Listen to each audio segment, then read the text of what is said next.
ऐसा क्यों किया, गलत किया।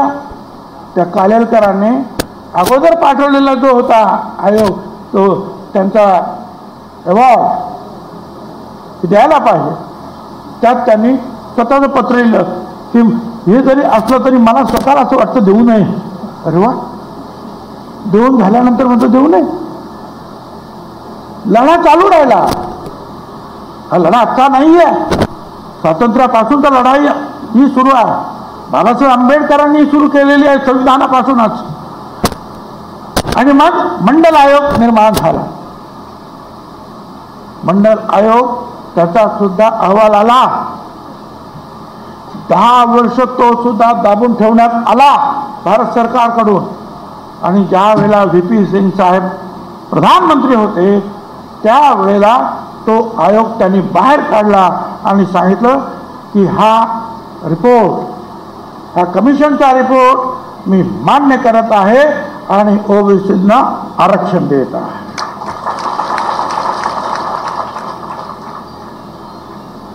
त्यावेळेला मी त्यांचं स्वागत केलं। मला वाटतं 7 जून वगैरे याची काहीतरी तारीख असावी, आता आठवत नाही। पण त्या दिवशी लोकसत्ता पण सगळा पेपरला आला मुंबईच्या की भुजबळांनी या निर्णयाचं स्वागत केलं। त्यावेळेला मी शिवसेनेचा आमदार होतो, महापौर होतो, दुसऱ्यांदा आमदार होतो। मी अभिनंदन केलं, वर्तमानपत्र छापून आलं आणि तिथे जे आहे बाळासाहेब ठाकरे आणि आमचे मतभेद व्हायला सुरुवात झाली।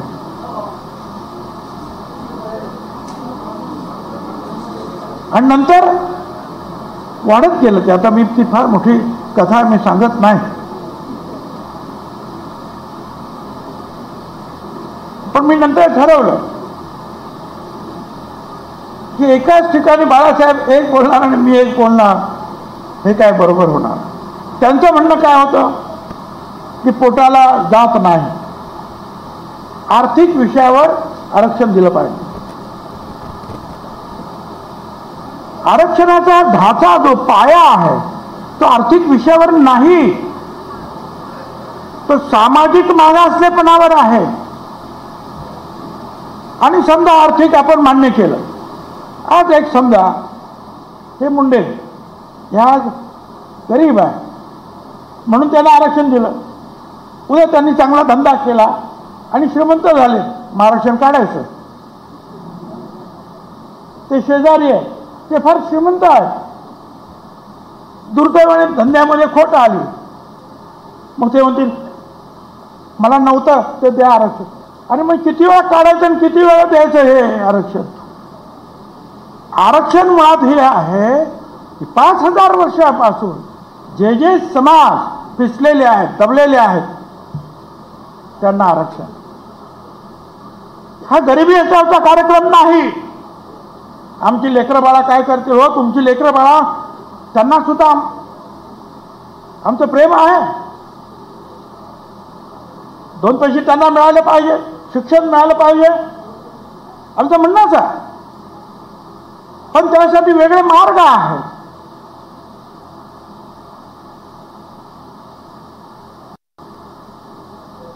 ओबीसी आरक्षण, दलित आरक्षण,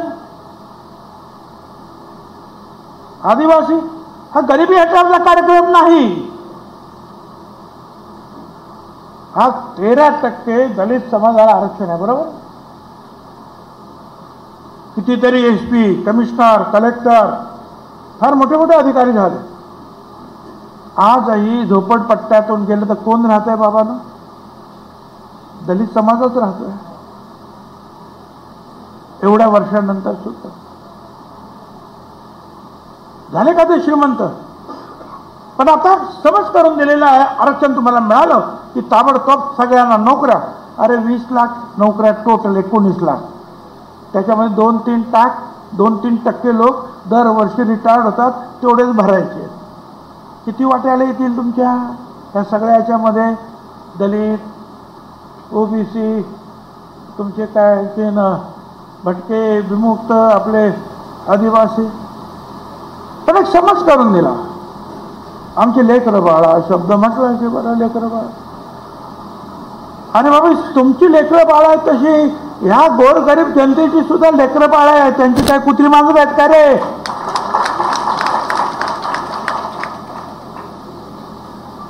ही गरिबी सगळीकडेच आहे.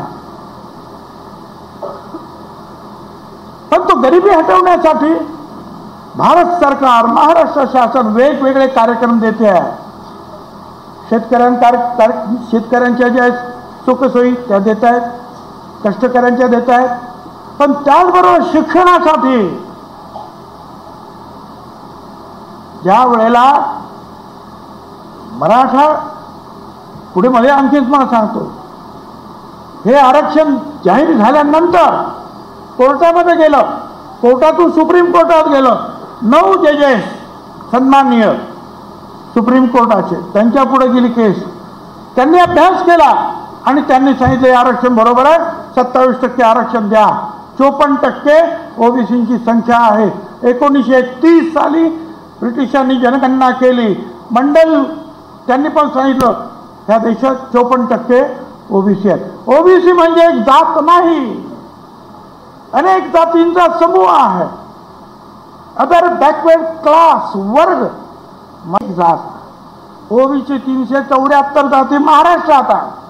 देशामध्ये हजारो जाती आहेत आणि या महाराष्ट्रापासून आज महाराष्ट्रात 54% आहेत. बिहारमध्ये जाती गणना केली 63% निघाले.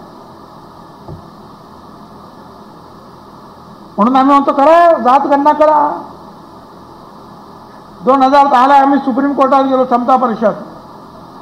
सुप्रीम कोर्टाने त्यावेळेला सरकारला सांगितलं काय म्हणणार.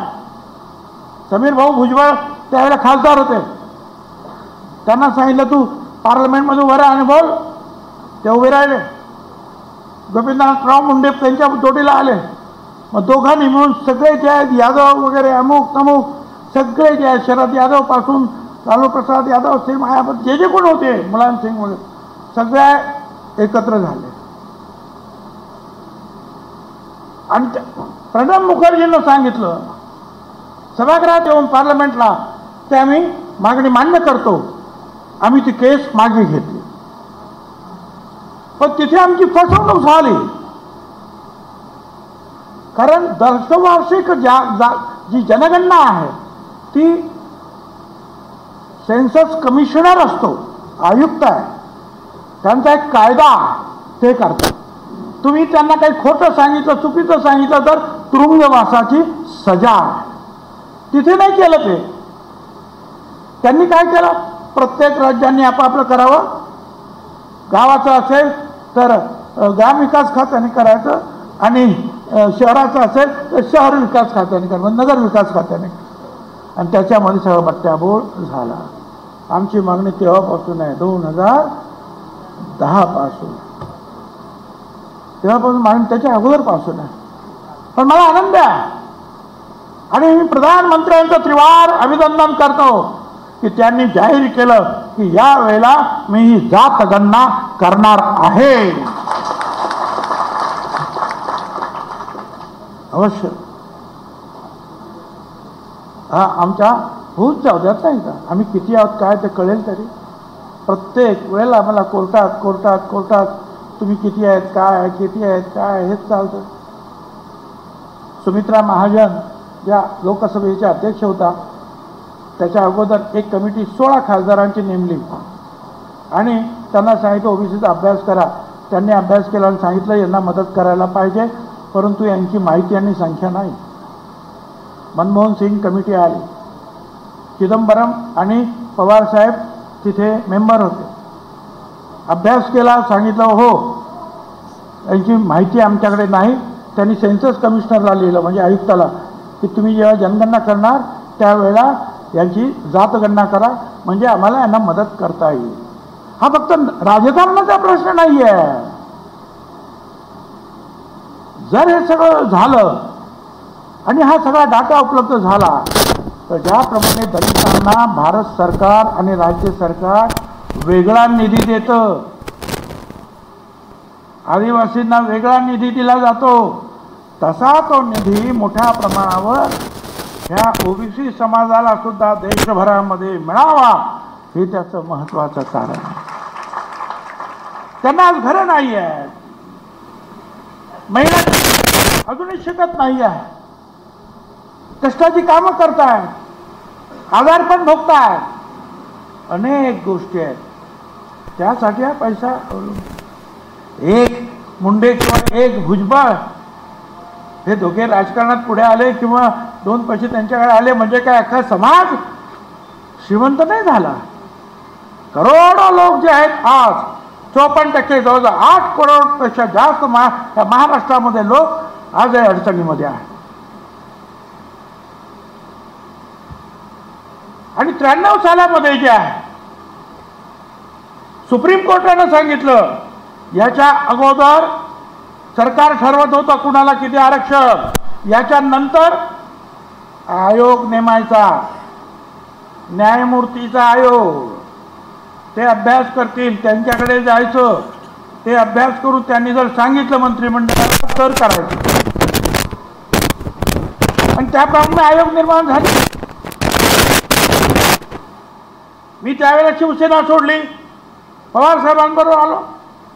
आम्ही सांगितलं आता जालन्याला परिषद झाली, 1 लाख लोक होते, उन्हामध्ये बसले होते. पवार साहेब होते मुख्यमंत्री, मी हाऊसिंग मिनिस्टर, विलासराव होते वगैरे वगैरे अनेक मंत्री. एकच मागणी केली की आम्हाला मंडल आयोगाची अंमलबजावणी करा. महिन्याच्या आत मंडलची अंमलबजावणी करू आणि त्यांनी ती केली. आणि म्हणूनच मी त्यांच्या बरोबर शेवट काँग्रेस आणि ते फुटले, 2 पक्ष झाले काँग्रेसचे, तरी सुद्धा आम्ही साहेबांबरोबर राहिलो आणि सांगितलं की नाही, आम्हाला पाहिजे असलेली गोष्ट पवार साहेबांनी आम्हाला दिली, आम्ही त्यांच्याबरोबर राहणार. आम्ही राहिलो त्यांच्याबरोबर. हा इतिहास तुम्हाला माहिती पाहिजे की हे काय. आणि त्याच्यानंतर मग आयोगाकडे मराठा समाज 4 वेळा गेला. खत्री आयोग, बापट आयोग, सराफ आयोग वगैरे सगळ्यांनी सांगितलं की हे शक्य नाही. शेवटी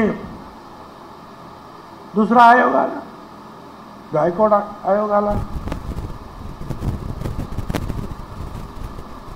त्या अगोदरच्या आयोगामध्ये आपले तायवाडे साहेब सुद्धा मेंबर होते. मागासवर्गीय आयोग होते ना, हाके पण होते, एक सोनवणे पण आमचे होते, मेश्राम होते. काहीतरी त्यावेळेला चक्र फिरलं राजकीय, एकेकाने राजीनामा दिला. हे हाके पण माझ्याकडे आले. मी सांगितलं अजिबात राजीनामा देऊ नकोस, बघूया काय होतं ते, काय करता येते कोण. राजीनामा दिला. अरे तिथे राहून आपल्याला लढायचं आहे. एकच मनुष्य निघाला, त्याचं नाव मेश्राम, दलित समाजाचा, थोडेसे वयस्कर, माझ्याकडे आले. काय करू, तुम्ही तरी निदान राहा, बोला, काही होणार नाही मला माहिती आहे, पण राहा. एकच मनुष्य राहिला. माझं म्हणणं असं आहे, लढायला उतरल्यानंतर जे आहे शेवटपर्यंत लढलं पाहिजे. शेंडी तुटो पारंबी तुटो, माघार नाही घ्यायची.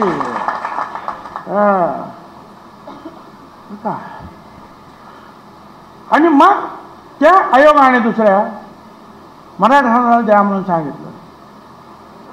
हायकोर्टाने काही मंजूर केलं, काही नामंजूर. ते पण गेलं सुप्रीम कोर्टात आणि सुप्रीम कोर्टानं निर्णय दिला की हा समाज हा सामाजिकदृष्ट्या मागास नाही. या समाजाचे 60% आमदार आहे, मुख्यमंत्री आहे, मंत्री आहे, साखर कारखाने आहेत, अमुक आहे, संस्था आहेत वगैरे वगैरे वगैरे सगळं आहे. जिल्हा परिषद यांच्या ताब्यामध्ये सगळं आहे. तुम्ही शिक्षण आणि आर्थिकदृष्ट्या जर समाज मागे असेल तर दुसरं आरक्षण याच्यात नाही, 50% नाही. सुप्रीम कोर्टानं सांगितलं.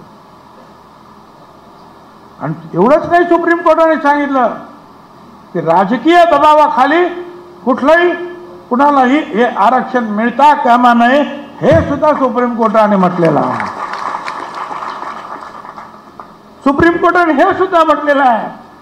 आपली ही जी काही सध्याची देशातली जी आहे या अधिकाऱ्यांची आणि ती काम करण्याची जी पद्धत पाहता एकूण अनेक ठिकाणी जे आहे वेगवेगळ्या आयडिया लढवून फेक सर्टिफिकेट दिली जात आहेत. आमचं भारत सरकार आणि राज्य सरकारला सांगणं आहे की याच्यामध्ये लक्ष द्या आणि ते रद्द करा. सुप्रीम कोर्टाने आणि जेव्हा सुप्रीम कोर्ट जेव्हा सांगतं तेव्हा it becomes law of the land. हा देशाचा तो कायदा बनतो. एवढं सगळं झाल्यानंतर सुद्धा मग मराठा आरक्षणाचे जे अनेक शांततामय मोर्चे निघाले, 58 मोर्चे निघाले. गुजरातेत निघाले पाटीदार पटेल, राजस्थानमध्ये गुजर, पुढे आणखी हरियाणा जाट निघाले मोर्चे. काय करायचं? मग मोदी साहेबांनी त्याच्यावर तोडगा काढला आणि EWS म्हणजे आर्थिक आणि शैक्षणिक दृष्ट्या मागास असलेल्यांसाठी, आणि त्याच्यामध्ये लिहिलं की जे लोक आर्थिक आणि सामाजिक दृष्ट्या मागास आहेत परंतु सामाजिक दृष्ट्या मागास नाहीत म्हणून त्यांना या 50% आरक्षणामध्ये जाता येत नाही, म्हणून त्यांच्यासाठी मी 10% आरक्षण देतो आहे. आणि ते 10% आरक्षण मिळाल्यानंतर तर छगन भुजबळ यांनी मनोज जरांगे यांच्यावर निशाणा साधलेला आहे. आरक्षण म्हणजे गरिबी हटाव कार्यक्रम नाही असं त्यांनी म्हटलेलं आहे. इतकंच नाही तर ओबीसी जात नाही तर जातींचा समूह असल्याचं छगन भुजबळ यांनी म्हटलंय. एकदा लढाई हातीत घेतली की शेंडी तुटो किंवा पारंबी लढाई लढायची आणि ती शेवटपर्यंत लढायची असं देखील भुजबळ यांनी म्हटलंय.